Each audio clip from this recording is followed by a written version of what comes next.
In the world of international trade, Canada and Mexico are making a bold move. Unpredictable U.S. trade policies have pushed them to consider a deeper economic alliance, one that could operate independently of their powerful neighbor.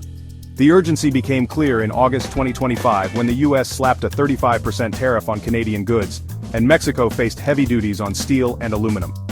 In response, Canadian officials, led by Foreign Minister Anita Anand, met with Mexico's President Claudia Sheinbaum to lay the groundwork for a more resilient partnership.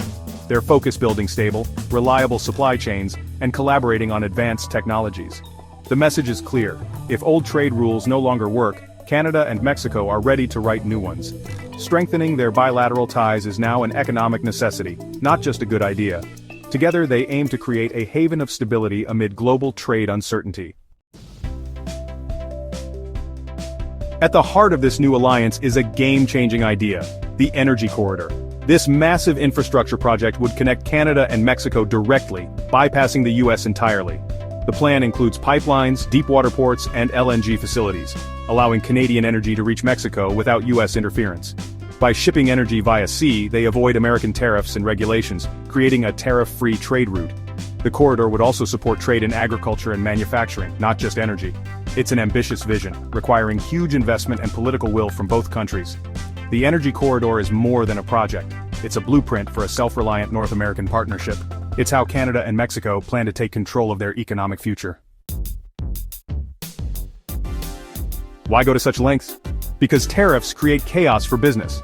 A 35% tariff can make Canadian goods uncompetitive overnight, disrupting years of planning. Companies need stable rules to invest and grow. Uncertainty kills jobs and slows economies.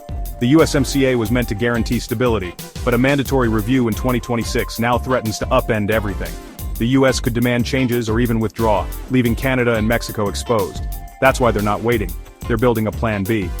The energy corridor and other initiatives are insurance against sudden policy shifts. Canada and Mexico want to protect their industries and workers no matter what happens in Washington. Predictability isn't a luxury, it's essential for prosperity. Financing the energy corridor will take billions, and that's where Canada's Maple 8 come in. These public pension funds manage over $2 trillion, investing for the long term in infrastructure worldwide. Their patient capital is perfect for a project that will take years to build but pay off for generations. By backing the corridor, the Maple 8 provide not just money but expertise and credibility. For the funds, it's a chance to secure stable returns and invest in Canada's future. The Maple 8 could be the financial backbone that turns this vision into reality. The Canada-Mexico plan offers a new vision for North American trade, one built on stability and mutual benefit. A direct corridor would create jobs, boost energy security, and shield both economies from U.S. policy shocks.